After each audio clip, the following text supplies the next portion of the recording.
Buenas noches, ¿cómo están? Espero que se encuentren muy bien. Hoy, como les avisamos en el grupo, empezamos y cuarto, porque Anto estaba ahí con unas labores de su profesión, así que por eso empezamos y cuarto. Hola Linda, ¿cómo estás?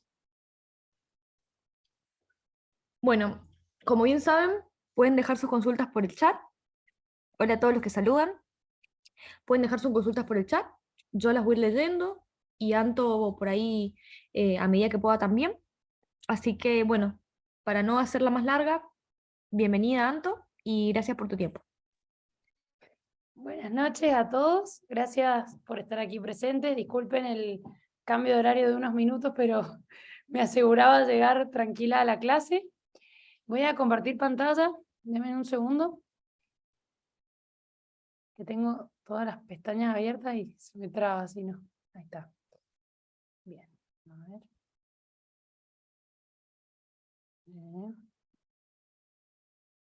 Ahí está.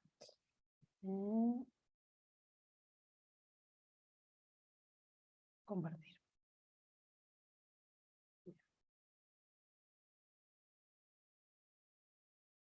Ya ven mi pantalla, ¿verdad? Sí, Anto, tenés que poner presentar y estamos. Sí, perfecto. No estoy muy ducha con el Canva todavía. Bueno, buenas Ahí está, noches a perfecto. todos. Gracias. Continuamos con el eje temático de Derecho Constitucional. Hoy vamos a ver el subeje temático 3, que hace referencia a la organización y el funcionamiento del poder. Bueno, como sabemos, la Constitución Nacional tiene dos partes, una parte dogmática y una parte orgánica. La parte dogmática, la doctora Morisi, en la clase anterior, el lunes, habló de las declaraciones, derechos, garantías. Bien, esa parte es la parte dogmática propiamente. La parte que hoy nos convoca forma parte de la parte orgánica. En la parte orgánica se delinean los órganos o poderes del Estado. Puntualmente, el que hoy nos trae aquí es el poder legislativo. Entonces, en la Constitución, ustedes van a ver la primera parte, que como ya dije, tenemos declaraciones de derechos y garantías, y una parte segunda, que se llama autoridades de la nación. Dentro de ella tenemos el título primero, que habla del gobierno federal. La sección primera habla del poder legislativo. Esto me gusta plasmarlo para que vayan como viendo la metodología de cómo está estructurado en la Constitución y para ubicarnos en dónde y en qué parte estamos de la Constitución. ¿Bien? Como bien saben, hoy vamos a hablar del poder legislativo y dentro de esta sección tenemos 4 capítulos. El capítulo primero que habla de la Cámara de Diputados, el capítulo segundo que habla del Senado, el capítulo tercero que refiere a disposiciones comunes a ambas cámaras y el capítulo cuarto que habla de las atribuciones del Congreso. Bien, el programa a ustedes les pide la estructura, composición, atribuciones. Bien. Acá quise hacer una cita de Alberdi. Cuando hablamos de poder, ustedes saben que el poder no se divide. Lo que digamos que se divide son las funciones. El poder es uno. Tenemos una función ejecutiva, una función legislativa y una función judicial. Alberdi dice, no son poderes diferentes, sino que son modos diferentes de poner en ejercicio la soberanía popular, que es una misma. Bien, vamos a comenzar con la estructura. En primer lugar, para hablar de la estructura, que ya vamos a ver cómo está conformado nuestro poder legislativo, corresponde hacer una precisión breve de qué es unicameralismo y qué es bicameralismo. Unicameralismo, el poder está constituido por una sola cámara. Bien, por ejemplo, en Palestina, en Irán. En el bicameralismo, el órgano legislativo está compuesto por 2 cámaras, tal es el caso de nosotros, Estados Unidos, Francia, Italia. El modelo de Argentina imita o sigue el modelo estadounidense, que el modelo estadounidense siguió el plan Franklin, que ahí se los puse en la filmina. Nuestro sistema, que es bicameral, 2 cámaras, bien sabemos, diputados y senadores, adopta una fórmula que es colegiada y compleja. Y ahora vamos a ver por qué es colegiada y compleja. Sabemos que está constituida por muchos miembros y es compleja porque responde a dos situaciones. En una se radica la representación popular y en la otra la representación territorial. Ahora cuando vayamos adentrando, vamos a ir viendo en cuál radica la representación popular y en cuál la territorial. Y eso nos va a dar la diferencia que hay en cuanto al número de miembros en uno y en otro. Bien, siguiendo a la doctora Angélica Gelli, en su Constitución comentada, ella refiere que cuando hablamos de bicameralismo en Argentina, ¿por qué es bicameral? Primero, para que haya un equilibrio entre el principio democrático y el federal. Segundo, que por nuestra forma de Estado federal responde al bicameralismo.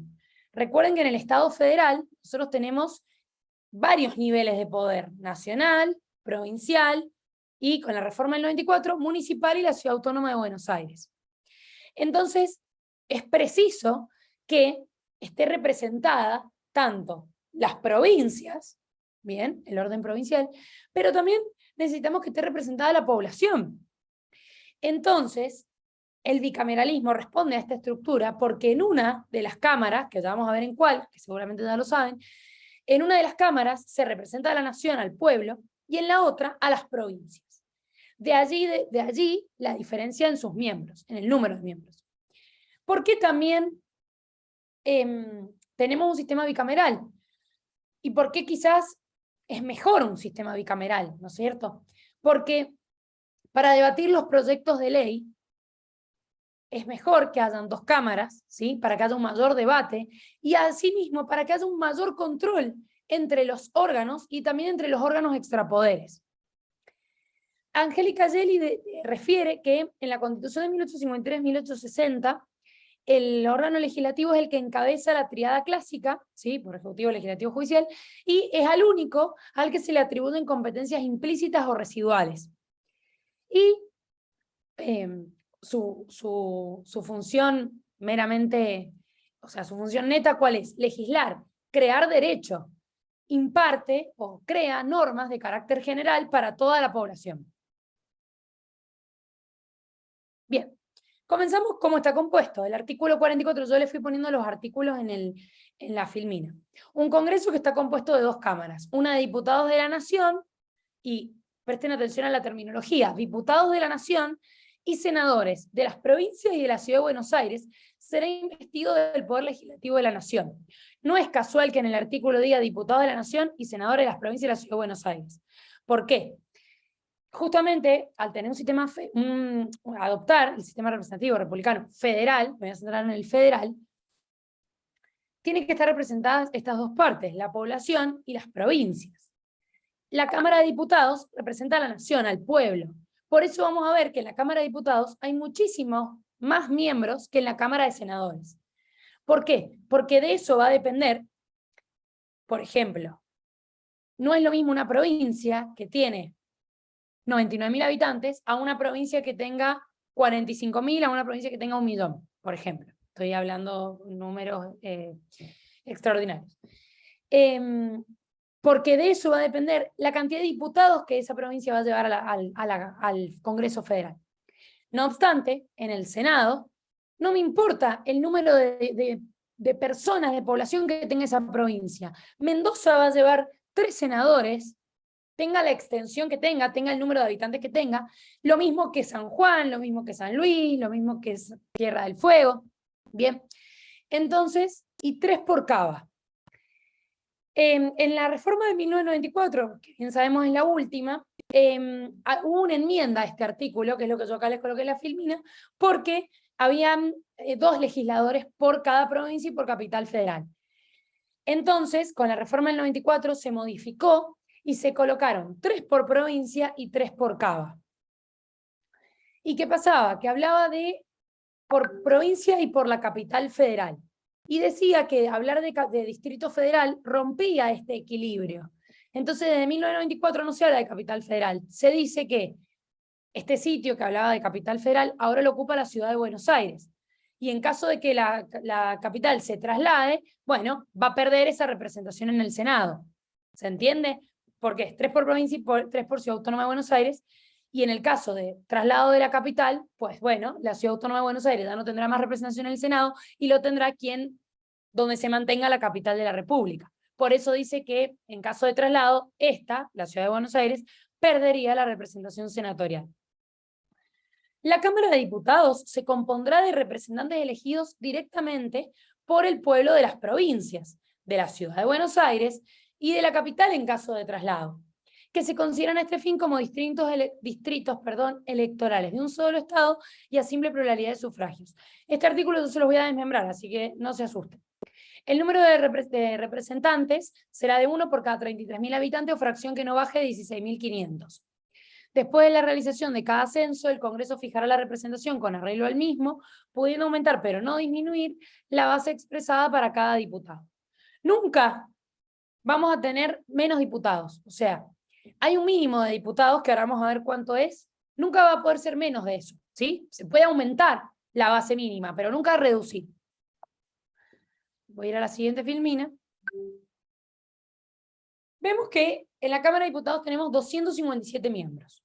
Bien, ya dijimos que eran elegidos directamente por el pueblo. Nosotros sabemos que la forma de elegir a los representantes es por medio del sufragio, ¿bien? Sufragio universal, igual, secreto, obligatorio. ¿Qué representantes son los que elegimos por medio del sufragio? Bueno, diputados, senadores, en el orden nacional, en el orden provincial. En el orden municipal son los que llamamos concejales, que es el órgano legislativo propiamente dicho. ¿Y qué otro representante elegimos por medio del sufragio? Quien representa el órgano ejecutivo. A nivel nacional, presidente y vice. A nivel provincial, el gobernador, vicegobernador. Bien. A nivel municipal, el intendente. Es decir, que las dos funciones o poderes que son elegidos por medio del sufragio del Poder Ejecutivo y el Legislativo. Por supuesto que el judicial no. Bien, dice que son elegidos directamente por el pueblo y es una composición tripartita, como les puse acá, de las provincias, de la Ciudad Autónoma de Buenos Aires, bueno, y de la capital en caso de traslado. Ninguna provincia va a tener menos de 2 diputados. Pero corresponde hacer una precisión que la voy a hacer más adelante con una ley. Bien, diputados elegidos directamente por el pueblo. ¿Qué quiere decir? Bueno, que son los ciudadanos de las provincias y de la Ciudad de Buenos Aires que van a elegir a los candidatos y que van a ir a llenar las bancas a la Cámara de Diputados, en forma directa, ¿sí? Sufragio en forma directa. Nosotros en las elecciones los votamos. Bien. Simple pluralidad de sufragios. ¿Qué significa esta expresión? Bueno, que las vacantes van a ser cubiertas por los candidatos que tengan más votos en cada distrito, ¿sí? Los que tengan más votos son los que van a ocupar las bancas. ¿A qué hace referencia el artículo en esta parte cuando dice las provincias y la Ciudad de Buenos Aires se van a considerar a este fin como distritos electorales de un solo estado? Bien, ¿qué quiere decir esto? Quiere decir que, si bien vamos a decir, bueno, el número de diputados que va a llevar la provincia de Mendoza, por ejemplo, va a depender del número de habitantes que tenga la provincia de Mendoza. Yo hablo de Mendoza porque yo soy de Mendoza, sé que acá hay personas de todas las provincias. Estos diputados no van a representar a la provincia, porque, ojo, ¿qué dijimos? Los diputados representan a la población, pero no a la población de la provincia. La provincia va a estar representada en el Senado. Entonces los diputados que la provincia de Mendoza elija para que ocupe las bancas en el Congreso, en la Cámara de Diputados, no va a representar a la provincia de Mendoza, va a representar a los ciudadanos. Por eso dice que se toma como una mera división administrativa al solo efecto de poder determinar cuántos van a ser el número de diputados que van a ir. ¿Sí? Decir, bueno, la provincia tiene tantos habitantes, en función de eso van a ir X cantidad de diputados representando a la población de Mendoza. ¿Sí? Vieron que el artículo decía un diputado por cada 33.000 habitantes o fracción que no baje de 16.500. Por medio de la ley 22.847 se cambió esta base. Hoy la base es un diputado cada 161.000 habitantes o fracción que no baje de 80.500. Ahora, vieron que recién decía 2 diputados mínimo por provincia. Bueno, esta ley nos dijo, no señores, ahora es un piso mínimo de 5 diputados por provincia. ¿Y qué nos decía el artículo? Pudiendo ampliar pero no disminuir el número mínimo de diputados. Podrán ser 6, quizás por una ley posterior se amplíe y diga, bueno, ahora el mínimo de diputados van a ser 6, 7, 8. Menos de 5 no van a ser. ¿Qué número de diputados debe elegirse? Su número se toma en base a la cantidad de habitantes que tenga cada provincia. Acá les puse un ejemplo, que es el que sale en la Constitución comentada de Orihuela, que les quiero decir que no tomen el número, porque les estoy diciendo que la base es un diputado cada 161.000 habitantes. Yo tomé el numerito que sale en Orihuela, que es 33.000 habitantes, o fracción que no baja 16.500, por una cuestión de que me cerraba la cuenta. Si la provincia, por ejemplo, tiene 99.000 habitantes, por ejemplo, tomando el número anterior, bueno, ¿cómo sacamos la cuenta? Si es un diputado en el número anterior por cada 33.000 habitantes, van a ser 3 diputados. Pero damos de cuenta que la cuenta no nos da exacta y nos sobran 16.500 o más, bueno, ahí agregamos otro diputado. Bien, esto es, que tomando el número de hoy, 161.000 habitantes, fracción que no baje de 80.500, eso quiere decir, ¿sí? Cada 161.000 habitantes va a ir un diputado. Bien, y si después la diferencia que nos da es 80.500 o más, bueno, ahí vamos a agregar otro diputado más. Entonces los hice en el numerito que me cerraba con el número anterior.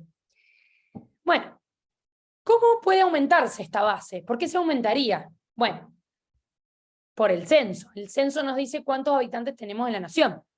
Entonces, si hay más habitantes, va a corresponder que hayan más representantes de la población. Si estamos diciendo que los diputados representan la población y aumenta la población, bueno, entonces la base la va a poder aumentar el Congreso después de cada censo. Vieron que dijimos piso mínimo de 5 por la ley 22847.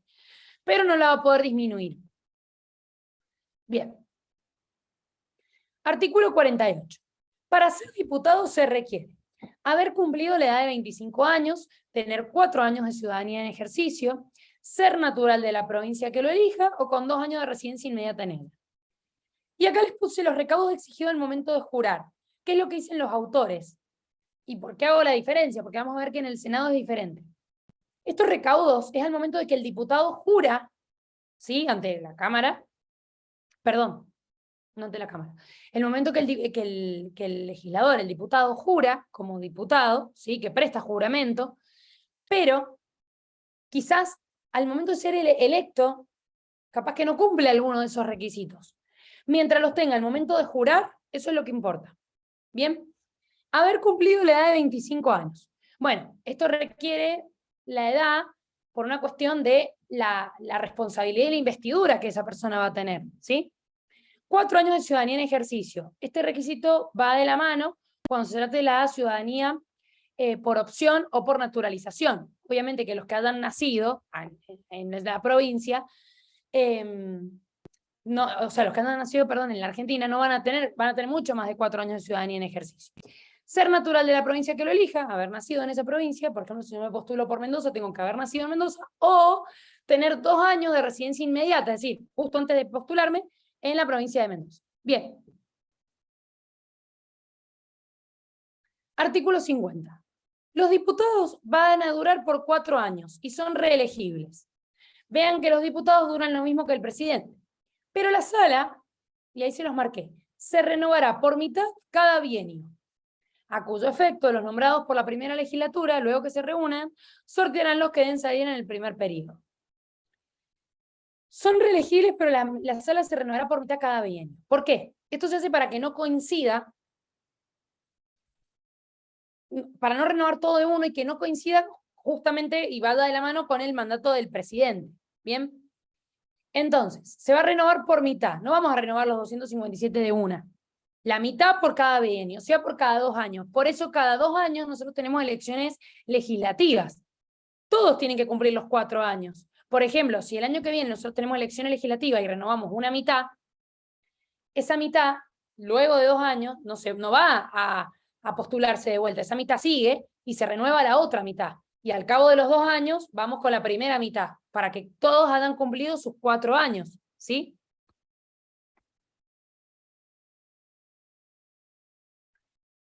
Una cosa que me faltó decirles acá, que esto de que se renueva por mitades cada bienio, implicó apartarse de cómo se renovaba. Vieron que yo les dije que seguíamos el modelo norteamericano, que seguía el sistema Franklin. Bueno, esto de renovar por mitad cada bienio implicó, en palabras de la doctora Yeli, apartarse de este sistema norteamericano.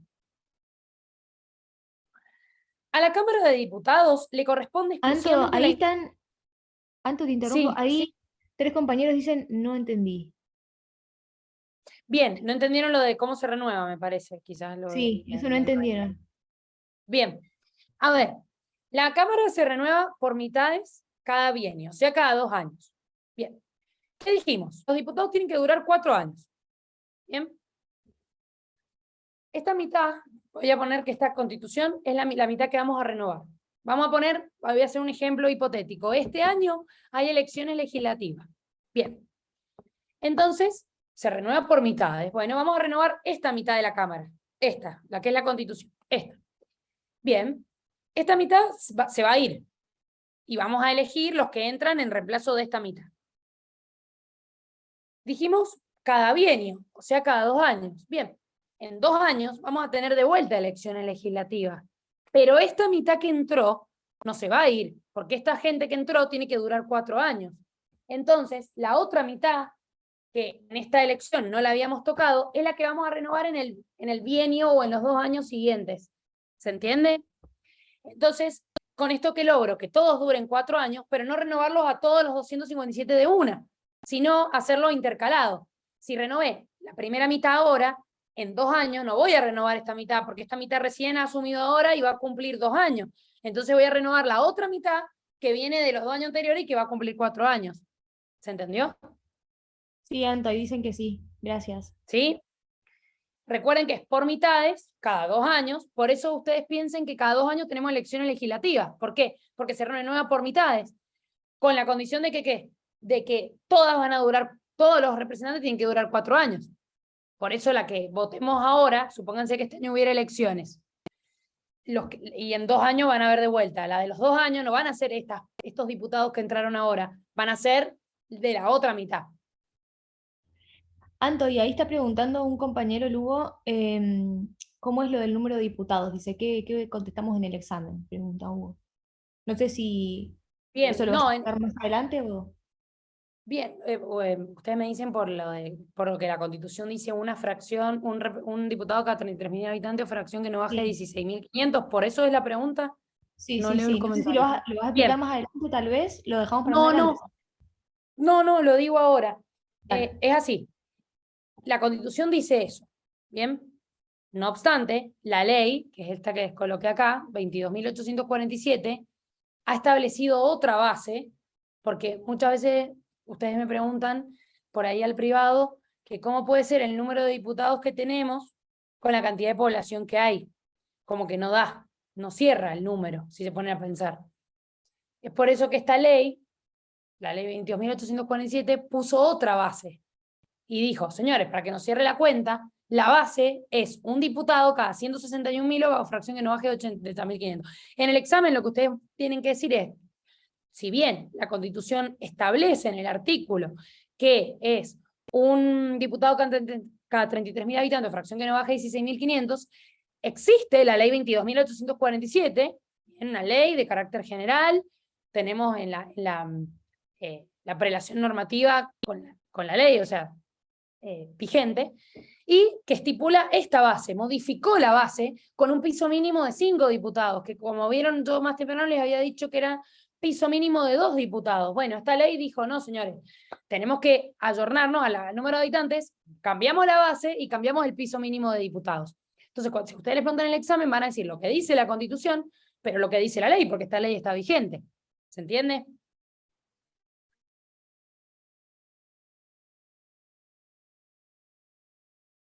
Ustedes van a ver, piensen que esta Constitución es de 1994.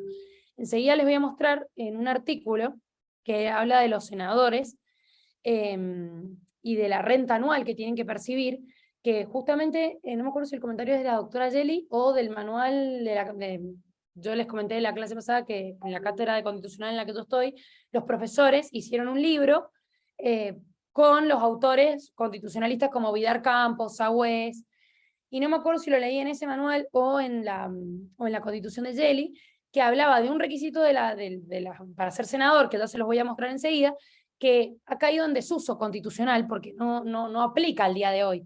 Entonces, a lo que voy, que por ahí van a haber cosas la Constitución está para cumplirse, por supuesto. Pero, por ejemplo, en relación a lo que les voy a decir enseguida, o en relación a este número, van a ver que hay cosas que van variando por la misma realidad. ¿Se entiende?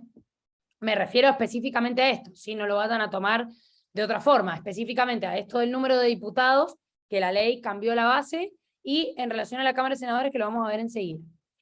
Bien, otra cosa que les quiero decir, que hay una norma o regla general que Cámara de Diputados y Cámara de Senadores pueden instar cualquier tipo de ley, es decir, pueden promover cualquier tipo de ley, pero ojo, hay una excepción. Artículo 52. La Cámara de Diputados, más allá de todas las leyes que pueda proponer, corresponde que ellos inicien, o sea, que en el seno de la Cámara de Diputados digan, señores, vamos a tratar esta ley sobre contribuciones y reclutamiento de tropas.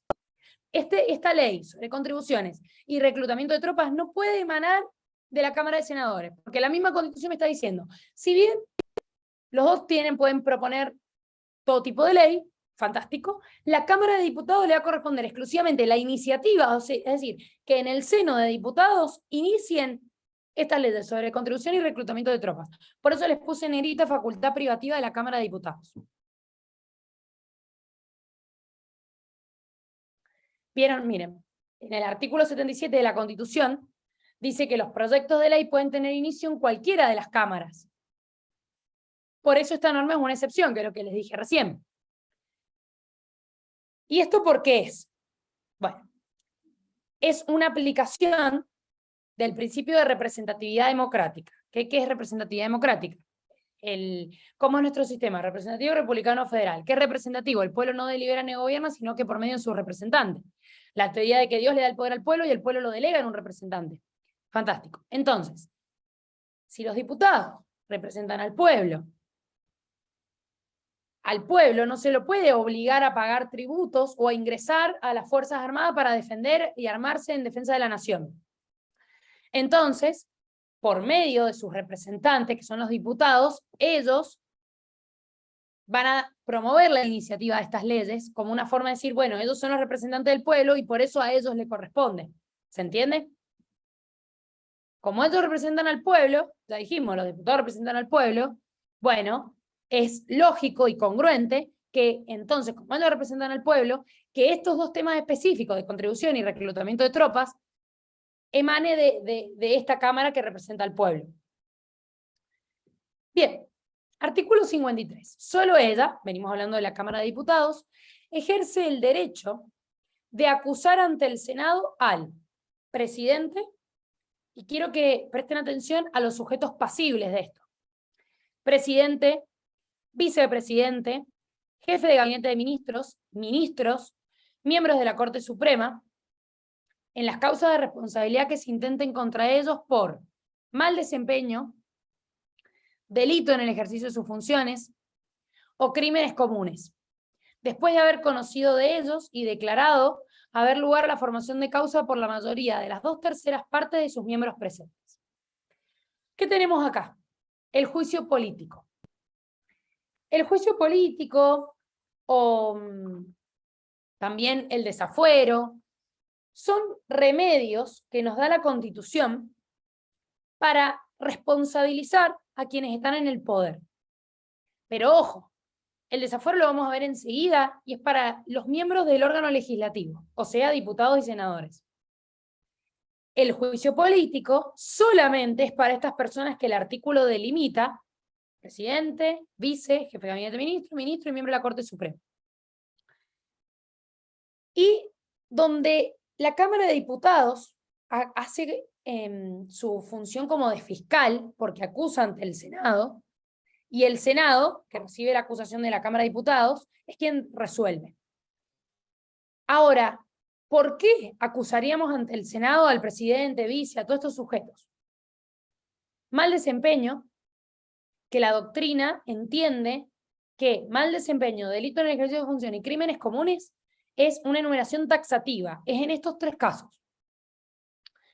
Mal desempeño, por el manual refiere a conductas tanto dolosas como culposas, ¿sí? Es decir, con dolo, con la intención de hacer daño, o culposas en el sentido de haber sido negligente, no haber puesto todo el deber de cuidado que la función me requiere. Por otro lado, habla de delito en el ejercicio de sus funciones. ¿Qué quiere decir delito en el ejercicio de sus funciones? Hay delitos que están, ustedes saben que los delitos están tipificados en el Código Penal y en las leyes especiales, que son privativos de ciertos sujetos. Por ejemplo, el cohecho, el prevaricato, no me voy a poner a hablar de eso ahora para no extenderme y, en honor a la brevedad, cumplir con el tiempo, pero son delitos que, si han estudiado penal especial, van a saber que solamente lo puede cometer la persona que está en cierto cargo, ¿sí? Por ejemplo, el prevaricato es exclusivo de los jueces. Entonces, cuando habla de delito en el ejercicio de sus funciones, refiere a esos delitos que se cometen por la calidad del sujeto activo, es decir, del sujeto que comete el delito. Por ejemplo, el prevaricato, el cohecho, ¿bien? Y los crímenes comunes son los crímenes, Código Penal y de las leyes especiales, donde el sujeto activo podría ser cualquier persona. Por ejemplo, un robo, una violación, ¿sí? Distinto, como les dije recién, el prevaricato, el cohecho, que solamente lo puede cometer quien está ejerciendo, en este caso, la función jurisdiccional, un juez, ¿sí? Se los pongo en criollo, recibir una coima, por ejemplo, ¿sí? Eso lo puede hacer solo un juez, recibir una coima para dictaminar en tal sentido. Es un delito en el ejercicio de sus funciones, porque a los normales esos delitos no los incluye justamente por no estar incurso en esa función. Bien. Otra cosa que quiero destacar, que la doctrina subraya, es que esto el juicio político tiene que seguir las garantías del debido proceso, porque no deja de ser un juicio. Entonces se le tiene que dar la garantía de la defensa a quien se acusa para que se pueda defender, para rendir la prueba, ¿sí? La garantía de defensa en juicio está acá presente también.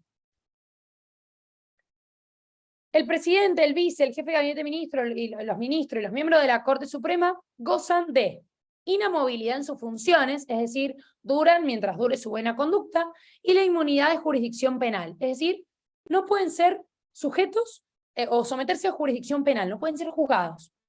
Bien, entonces, mientras sea juez, no va a poder ser destituido o procesado.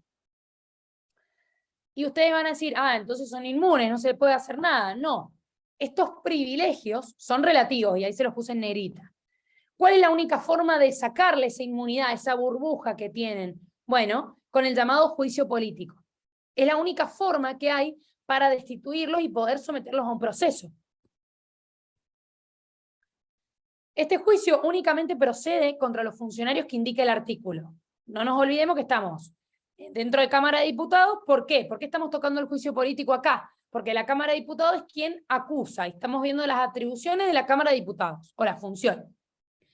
Solo se hace contra los funcionarios que indica el artículo, siempre que estén los 2/3 de los miembros presentes. ¿Y en dónde? Y bueno, justamente en la sesión donde se le hace el juicio político al funcionario. La Cámara de Diputados es la que acusa y aporta pruebas, es decir, que actúa como fiscal, que fue lo que les dije recién.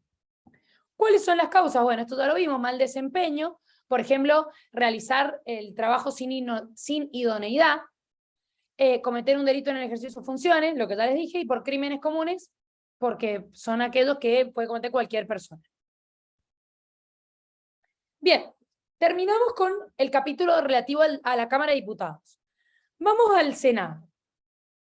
El Senado se compondrá de 3 senadores por provincia y 3 por la ciudad de Buenos Aires, elegidos en forma directa y conjunta. Y presten atención acá, correspondiendo, dijimos que son 3 senadores por provincia, o sea, hay 3 bancas ocupadas. Correspondiendo de esas 3 bancas, 2 al partido político que obtenga el mayor número de votos, al que gane. Y nos queda una banca, porque son 3, y la restante al partido político que le siga el número de votos, es decir, al segundo. O sea, ¿qué tenemos? Son 72 senadores, bien, 3 por cada provincia y 3 por Ciudad Autónoma de Buenos Aires. O sea, 24 por 3. Acá les puse 72 senadores, y acá están todas las provincias, y si ven acá, no sé si pueden ver el puntito celeste, que acá está Ciudad Autónoma de Buenos Aires. No sé si se ve en el compartir pantalla esto, pero... Sí se ve, Anto, sí se ve. Perfecto. Chiquitito, pero Pues se puede agrandar la Perfecto. pantalla. Esta es la Cava, Ciudad Autónoma de Buenos Aires. Por eso lo puse acá, porque está representada en el Senado.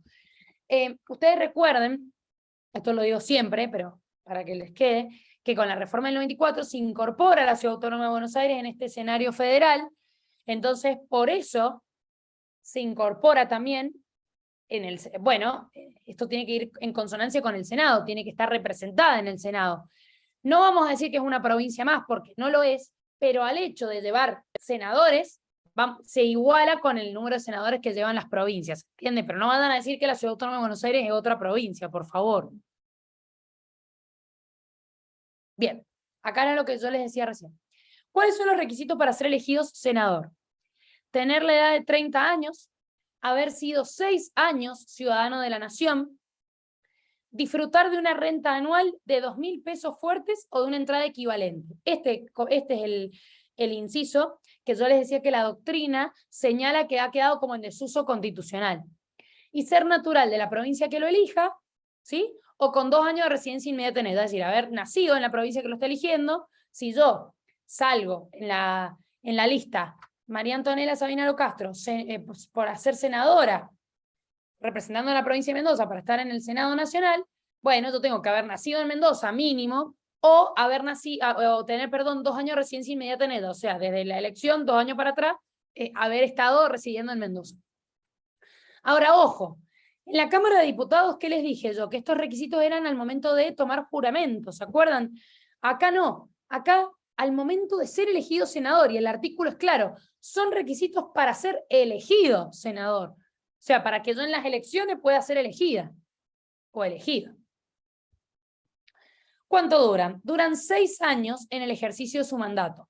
Son reelegibles indefinidamente. Pero el Senado se renovará a razón de una tercera parte de los distritos electorales cada 2 años. No se me asusten. Vamos a ver una cosa. El otro era por mitades cada 2 años. ¿Se acuerdan? Vamos acá. Este es una tercera parte cada 2 años. O sea, es cada 2 años, pero tenemos 72. ¿Bien? Un tercio de 72 es 24. Entonces, voy mirando la hora, voy bien. ¿Vamos a elegir los 72 de una? Bueno, fantástico. En las elecciones, en las próximas elecciones, ¿se renueva todo el Senado? No, se hace ordenado. ¿Cómo? Primero elegimos a 24 senadores. Después elegimos a otros 24. Y después en las otras elecciones elegimos a los otros 24 que no hemos elegido. ¿Sí? 24, 24, 24. Pero, ¿qué pasa? Duran 6 años. Y acá viene la cuestión. 24, los primeros 24 los elegimos este año. Voy a hacer un ejemplo, este año no hay elecciones legislativas. Los primeros 24 los elegimos este año. Bien. ¿Cuánto tienen que durar? 6 años. Fantástico. Se renuevan cada 2 años. El año que viene no habría elecciones. Al año siguiente nos tocaría, porque dice cada 2 años. Bien. Los otros son 72 senadores. Hay una tanda de 24 personas que ya las elegimos este año. Vamos con otra tanda de 24 que no hemos elegido. Esos son los que vamos a renovar en 2 años más. Fantástico. 2 años más, nos queda otra tanda de 24. Son los que vamos a renovar en esos 2 años. Al renovarlo de esa forma, los primeros 24 que elegimos, que después pasaron 2 años más y 2 años más, duraron 6 años. Entonces, en la próxima se van a elegir estos de vuelta, se renueva, y ahí duran los 6 años en el ejercicio de su mandato. O sea, ustedes tienen que saber que por más de que se renueve por tercios, es decir, 24, 24 y 24 cada 2 años, vamos a renovar los que no hemos elegido, justamente, para que todos duren en su mandato 6 años. ¿Quedó claro esta parte? No sé si me enredé mucho al explicarlo, trato de ser lo más clara posible. ¿Se entendió? No sé, Fede, qué dicen los comentarios. Los compañeros dicen se entendió perfecto. Perfecto. No tengo con qué hacer ejemplos más que con las constituciones y los libros que tengo acá arriba. Bien. El vicepresidente de la Nación va a ser el presidente del Senado. Esto lo saben. Pero no va a tener voto, sino en el caso que haya empate en la votación. Nunca tiene voto. Ahora, ¿por qué está? Porque si hay empate, y bueno, alguien tiene que desempatar para tomar una decisión. Entonces ahí viene el rol del vicepresidente. ¿Cuándo aparece el vicepresidente en escena?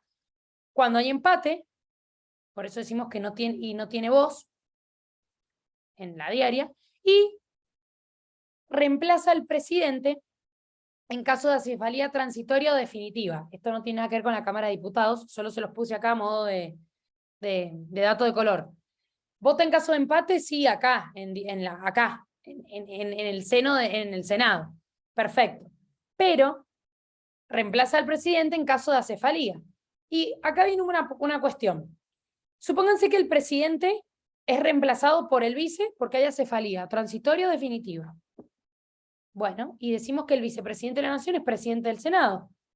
Pero ojo, si el vicepresidente está reemplazando al presidente, entonces, ¿quién va a ser el presidente del Senado? Bueno, esto está resuelto en la Constitución y dice que el Senado va a nombrar un presidente provisorio que lo va a presidir en caso de ausencia del vicepresidente, porque quizás el vicepresidente justo ese día no pudo asistir por alguna causa justificada, o cuando el vicepresidente está ejerciendo la función del presidente. Entonces tiene que haber un presidente en el Senado, que es el presidente provisorio o provisional.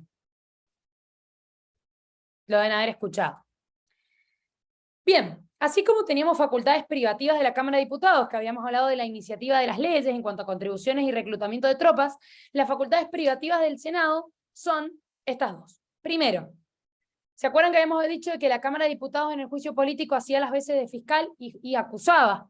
Bueno, si hay uno que acusa, hay otro que juzga. Entonces, las dos caras de la moneda, al Senado le corresponde juzgar en juicio público a los acusados por la Cámara de Diputados, debiendo sus miembros prestar juramento para este acto. Ahora, miren lo que dice el artículo. Cuando el acusado sea el presidente de la Nación, el Senado va a ser presidido por el presidente de la Corte Suprema. ¿Y esto por qué es? Esto no es casualidad. Recordemos que, ¿quién es el presidente del Senado? El vicepresidente de la Nación. A no ser que esté cubriendo al presidente, entonces vamos a tener un presidente provisional. Bien. Pero vamos de cuenta que el presidente está. Entonces, ¿quién preside el Senado? El vice. Si están acusando al presidente, es lógico que el Senado tiene que ser presidido por otra persona, en este caso el presidente de la Corte Suprema. ¿Por qué? Porque el vicepresidente, si actuara presidiendo el Senado, no podría ser muy imparcial, porque quizás él tendría interés en destituir o acusar y juzgar al presidente en tal sentido para asumir él como presidente. Entonces es lógico que cuando se acuse al presidente de la Nación, quien juzgue en este juicio político no sea el vice, sino el presidente de la Corte Suprema. ¿Sí? Vos, Fede, interrumpime si hay dudas. Artículo 61. Corresponde también al Senado autorizar al presidente de la Nación para que declare en estado de sitio uno o varios puntos de la República en caso de ataque exterior. ¿Y esto por qué es? Porque como se van a suspender garantías constitucionales, el presidente requiere que haya acuerdo del Senado.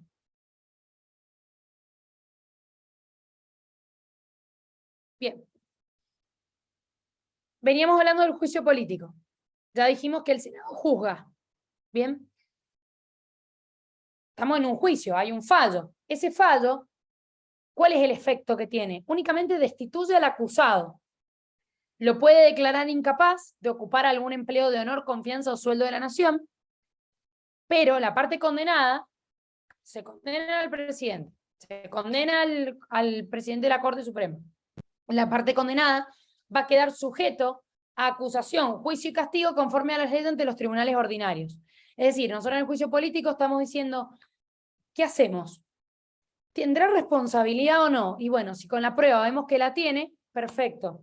Se le va esa inmunidad que tiene, lo sometemos al juicio político. Si el fallo dice, tiene responsabilidad, perfecto. El fallo no, con el fallo del Senado no es que el presidente se va a ir a la cárcel, simplemente se lo destituye. Destituido de su cargo, ya queda como una persona normal sometida a la justicia ordinaria. ¿Se entiende? A los tribunales ordinarios.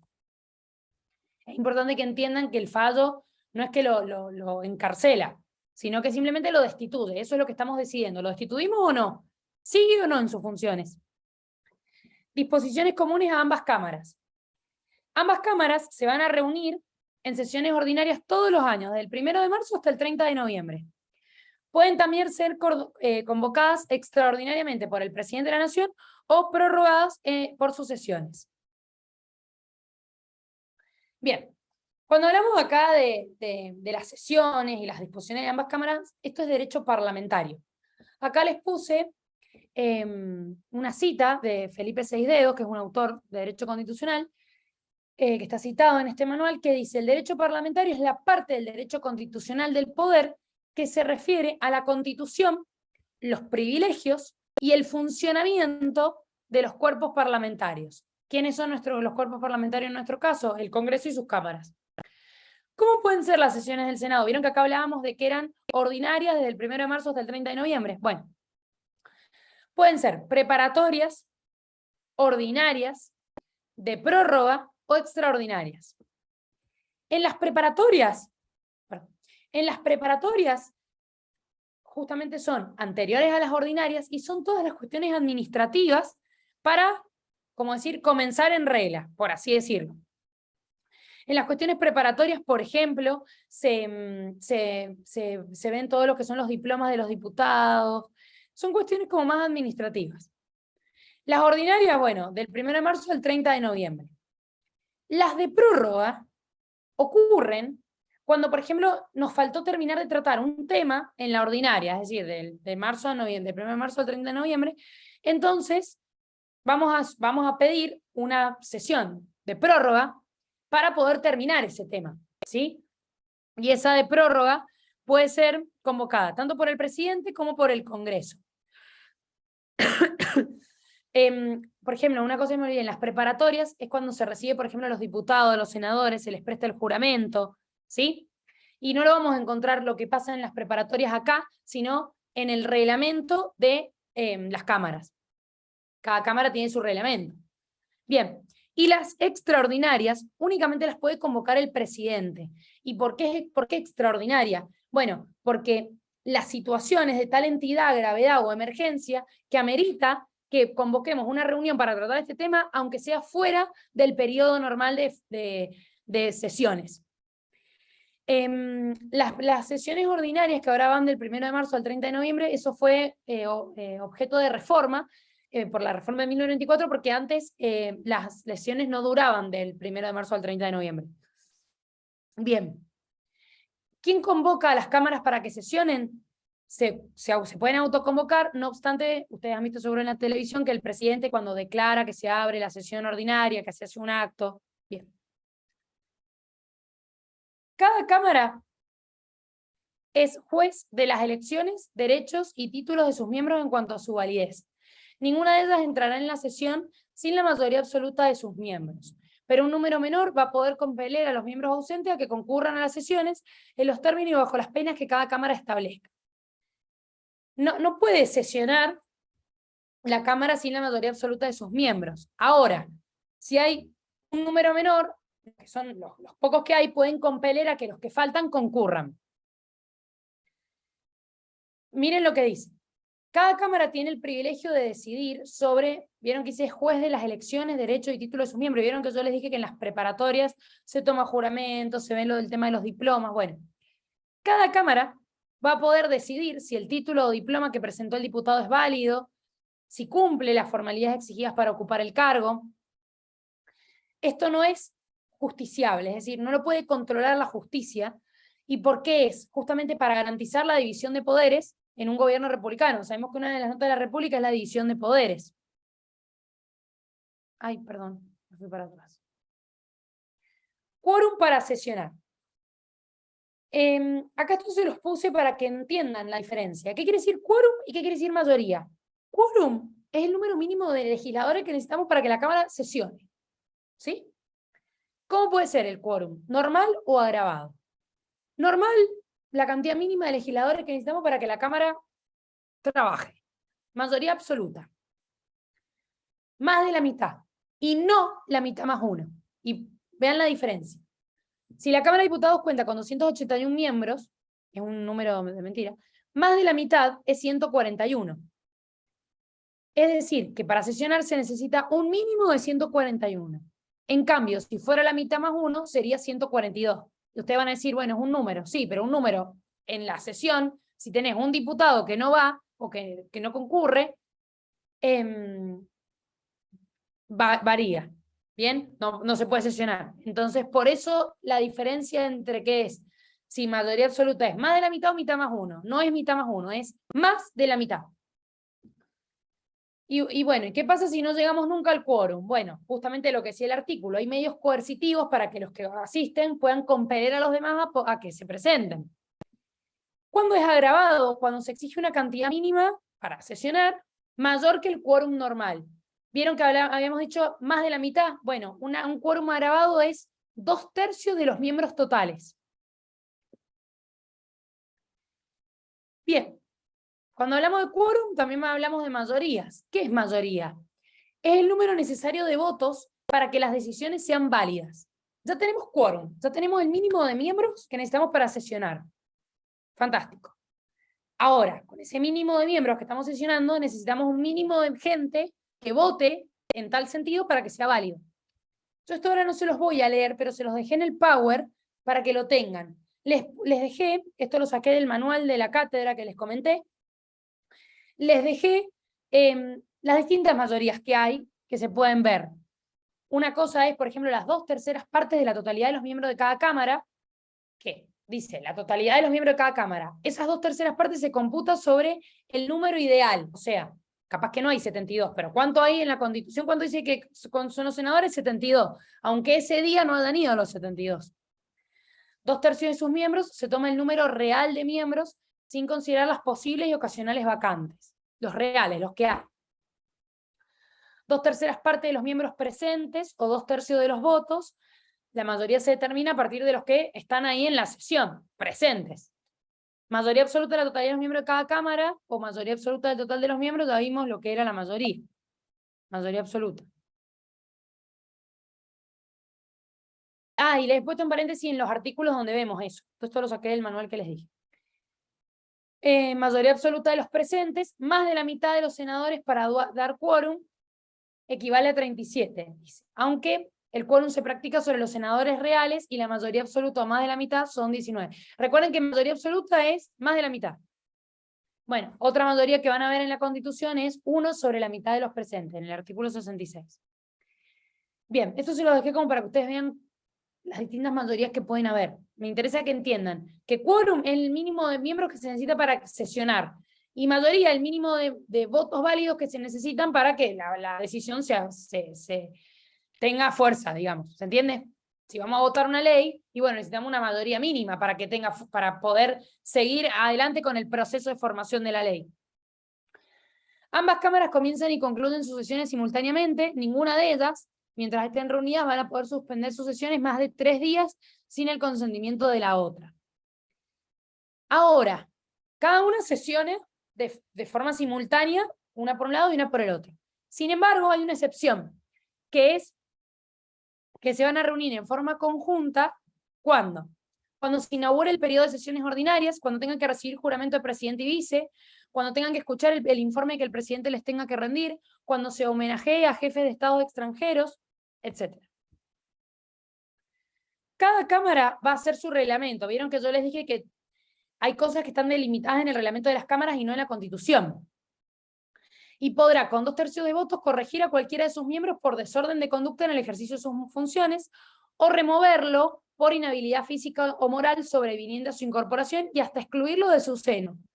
Pero bastará, y acá está la mayoría que les dije, la mayoría de 1 sobre la mitad de los presentes para decidir en las renuncias que voluntariamente hicieren de sus cargos. Acá les puse brevemente en un comentario que lo saqué de Orihuela. Vieron que dice que lo puede corregir disciplinariamente. Bueno, entonces acá les puse corregirle alguna conducta indebida, por ejemplo, que en la sesión insultó a un legislador. Y la sanción va variando, puede ir de un apercibimiento, un llamado de atención, a decirle usted no va a hacer más uso de la palabra o suspenderlo de la sesión. Remoción, se lo remueve del cargo, ya sea por problemas físicos o morales que no pueda seguir ejerciendo en el cargo.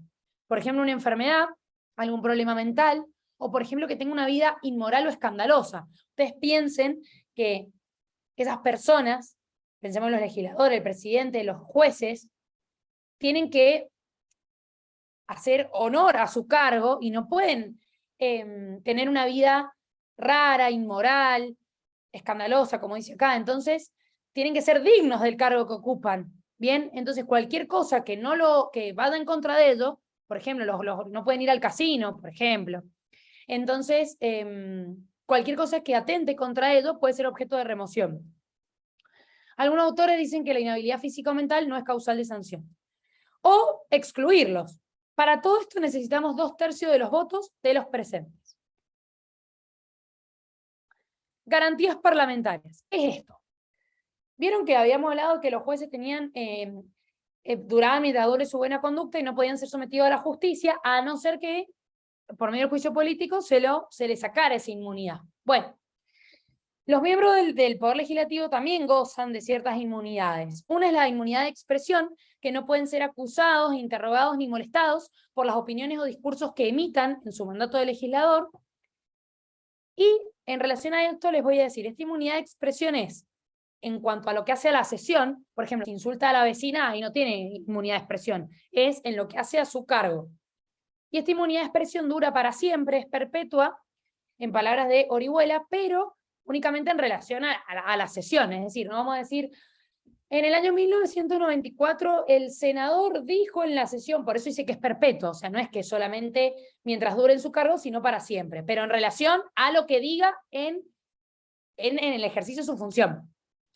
Ningún senador o diputado desde el día de su elección hasta su cese puede ser arrestado, inmunidad de arresto, excepto en caso de ser sorprendido infraganti en la ejecución de algún delito que merezca pena de muerte, inflamante u otra afectiva de lo que se dará cuenta a la Cámara respectiva. En cuanto a esto, sepan que la pena de muerte, por medio de todos los tratados que versan sobre derechos humanos, ya no está, pero entiéndanlo relativo al momento en que se dictó la Constitución. Bien, cuando se forme querella por escrito ante las justicias ordinarias, querella me habla de ámbito penal. Por eso el comentario de este artículo dice que se entiende que es a proceso penal y no civil, porque habla de querella, habla de sumario y habla de acusado. Dice, cuando se forme querella por escrito ante la justicia ordinaria contra cualquier senador o diputado, podrá cada Cámara, con 2/3 de los votos, suspender en sus funciones al acusado y ponerlo a disposición del juez competente para su juzgamiento. Funciones, me apuro porque estamos por terminar. A grandes rasgos, ¿qué funciones tiene el Poder Legislativo? Preconstituyente, legislativa, jurisdiccional, ya sabe, legislativa obviamente hace las normas de carácter general, proceso en sanción de leyes.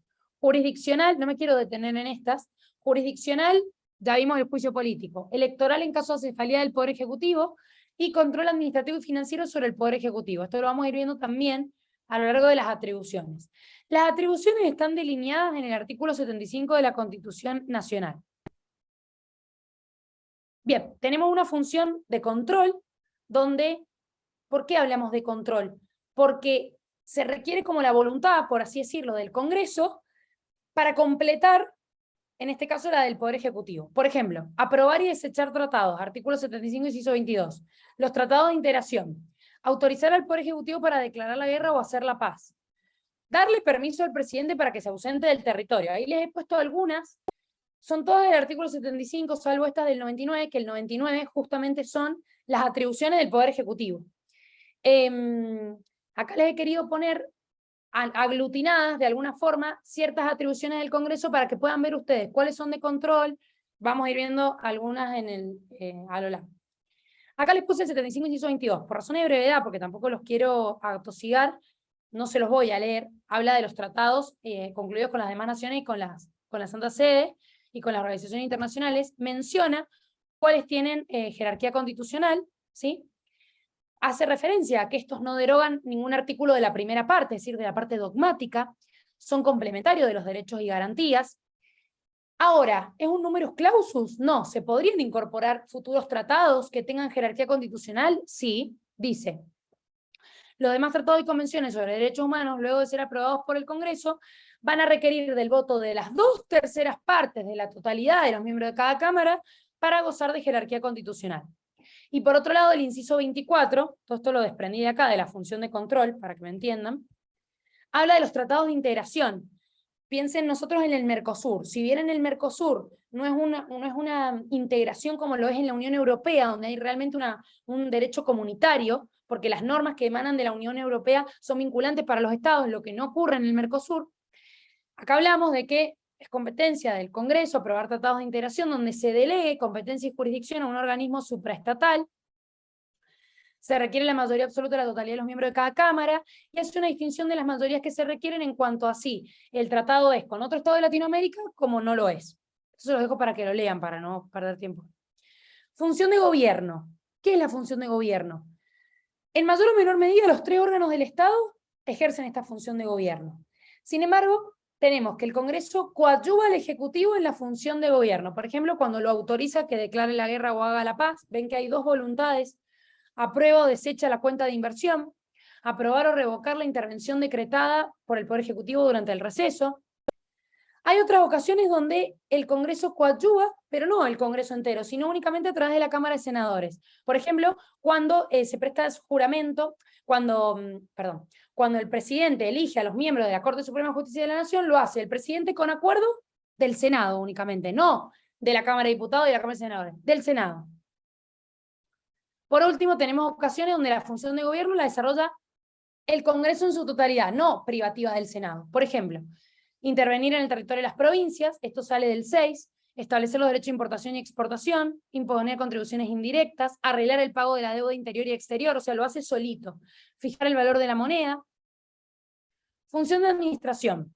Gordillo dice que toda actividad que realizan los órganos administrativos y la actividad que realizan los legislativos y jurisdiccionales, excluida lo que es meramente legislativo y jurisdiccional, es función administrativa. Por ejemplo, autorizar al presidente para que se ausente del territorio de la nación, crear y suprimir empleos, otorgar pensiones. Función de colegislación. Ya sabemos que meramente el Congreso en sus 2 cámaras hace el procedimiento de formación y sanción de leyes, que ahí les dejé, del artículo 77 al 84. Y tenemos por último la delegación legislativa. Se prohíbe la delegación legislativa en el Poder Ejecutivo. Obviamente, ¿quién hace las leyes? El Poder Legislativo. Salvo, y acá tenemos una excepción, en materias determinadas de administración, de emergencia pública, con un plazo fijado para su ejercicio y con las bases que el Congreso le establezca. Bueno, finalicé. Ahí está la bibliografía. Les coloqué el manual de la cátedra, la Constitución de Gelli y el manual de Vidar Campos. Muchísimas gracias por haberme escuchado y me excedí 3 minutitos. Perdón. Muchas gracias. Gracias, Anto. Muchísimas gracias. Una cosita más, Anto, que una compañera pregunta la diferencia entre remoción y exclusión. No sé exactamente en qué filmina, creo que es la 57 y 58. Si tuvieras un minutito para explicar eso, no me acuerdo la filmina exactamente cuál es. A ver si la encuentro para ubicar al alumno. O que la persona diga o sea, en qué sentido lo está preguntando, o que se explaye un poquito más. Claro, a ver, ¿me lo dirías? No sé quién lo preguntó. Bueno, ahí los compañeros están agradeciendo. Gracias. Bueno, No sé gracias por estar presentes. Les recordamos que las clases siempre son a las 8, pero bueno, en esta ocasión lo hicimos 15 minutitos más tarde. Artículo 65, dice Roxy. Bien, a ver, voy a buscarlo más fácil en la La Constitución. bibliografía, Dani, se encuentra en la descripción de los grupos de WhatsApp. No te preocupes por eso. Vamos a subir la Constitución comentada, que ya la tenemos ahí, que la compartieron, así que la vamos a subir. Pero está todo, así que no se hagan problema porque está todo ahí disponible para ustedes. Es el 66, que habla de qué puede hacer la Cámara, ¿sí? Porque va a ser su reglamento y va a poder, qué medidas puede tomar con sus miembros. Entonces, primero, llamarle la atención por una cuestión de conducta. Removerlo del cargo, por ejemplo, hasta que cese esa inhabilidad, o excluirlo. Excluirlo es sacarlo de su seno. Sacarlo. Excluirlo es sacarlo. Pero bastará la mayoría de 1 sobre la mitad. No, bueno, esa parte no. Me habías preguntado lo de exclusión. Removerlo, vos podés removerlo quizás hasta que se desaparezca esa inhabilidad, por ejemplo, inhabilidad física. Suponete que tuvo un accidente, lo removés, pero cuando cesa, vuelve. Lo excluís, lo sacás para siempre, sería, en criollo te lo estoy diciendo. Si querés, escribime al privado y lo vemos mejor.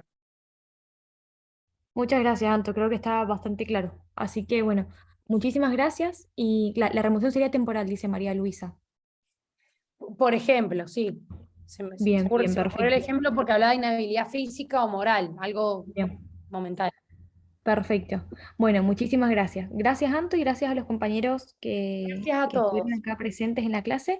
Nos vemos el siguiente lunes con María del Mar Villarruel para ver el Poder Ejecutivo. Así que ahí nos estamos viendo. Gracias por todo. Chau, chau. Buenas Gracias, noches. hasta luego.